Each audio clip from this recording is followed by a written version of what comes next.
Hey y'all, today we're picking tomatoes in the garden, so we thought we'd bring you with us. I wanted to talk about when the best time is to pick tomatoes. Now, a few weeks ago, we did a video on how I trellis my tomatoes, and these are the indeterminate type of tomato that we talked about in that video. Today, we're just getting ready to pick some. I wanted to go over some things that you might need to know. It's early July in the garden and we are in North Georgia. We are just starting to get our full-size tomatoes. Our cherries have been giving us stuff for a little while, but these regular indeterminate tomatoes are just starting to get ripe. When people grow tomatoes, everybody wants that perfect prize-winning tomato that you see at the county fair or one that looks just like one from the grocery store. The truth is, though, that most homegrown tomatoes don't look like that, and that's okay. When I'm picking tomatoes, there's a couple things I want to look for. Now, obviously, we don't want to pick them green. We want them to ripen on the vine. That's part of what makes them delicious. But it's totally okay to pick them when they've still got yellow shoulders. If I were to leave this until it were perfectly red, the likelihood of bugs getting into it or birds coming and pecking at it is higher. So I go ahead and pick mine when the shoulders start to get a little orangey. What I'll do when I pick these semi-ripe tomatoes is I'll leave them on the counter with a cloth over them for a few days, and they will redden up just like those beautiful grocery store tomatoes. Now, some people get worried when they see things like this crack here. These cracks happen when the tomatoes get watered a lot all at once, and we have had several days of rain all at one time. So that's why this tomato has cracked. But you'll notice that this crack is dry, and so it's gonna be okay. It's totally safe to bring inside. It's not gonna get moldy or mucky.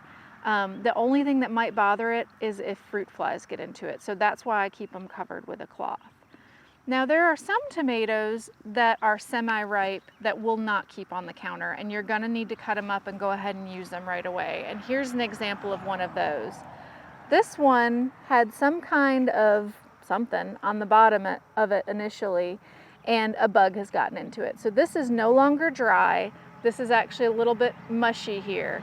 And I either need to cut this up today and turn it into sauce, or cut it up and throw it in the freezer to use later. Your normal underripe tomatoes are going to be this beautiful green color, kind of limey, and they'll get darker at the top. That's where they'll ripen later.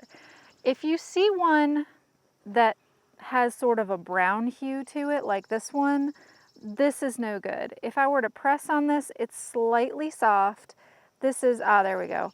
This has rotted for some reason. I don't know why, but this is another one that I want to go ahead and get off the plant. It's never going to ripen. It's never going to get good, so might as well get rid of it.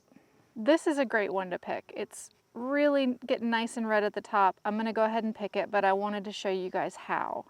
So there's a little joint at the top of the stem, a little nub right here where the tomato stem attaches to the plant stem. And if you just put your thumb right there at that joint and then pull on the tomato, it will come off with the stem intact. That's really helpful because if the stem is intact, that makes the tomato keep longer. And also, if you were just to pull, you run the risk of peeling this part of the stem, and that can introduce disease and such to the plant. We're over here at the cherry tomatoes to show you a little bit about how tomatoes ripen. This is a super sweet 100, so the trusses are huge. I wanted to show you this one to show you that tomatoes will always ripen closest to the plant first. And that's obvious with these guys, but it's the same on any indeterminate tomato, that the ones closest to the plant are going to ripen first. So don't think you're going to be able to harvest the whole truss at once. That's just in Photoshop. So if you have anything to share with me about how you're growing tomatoes this year, please leave that in the comments. I always want to hear about it. If you want to see how I'm growing squash this year, check out this video. And if you want to see more about our chickens, check out this video.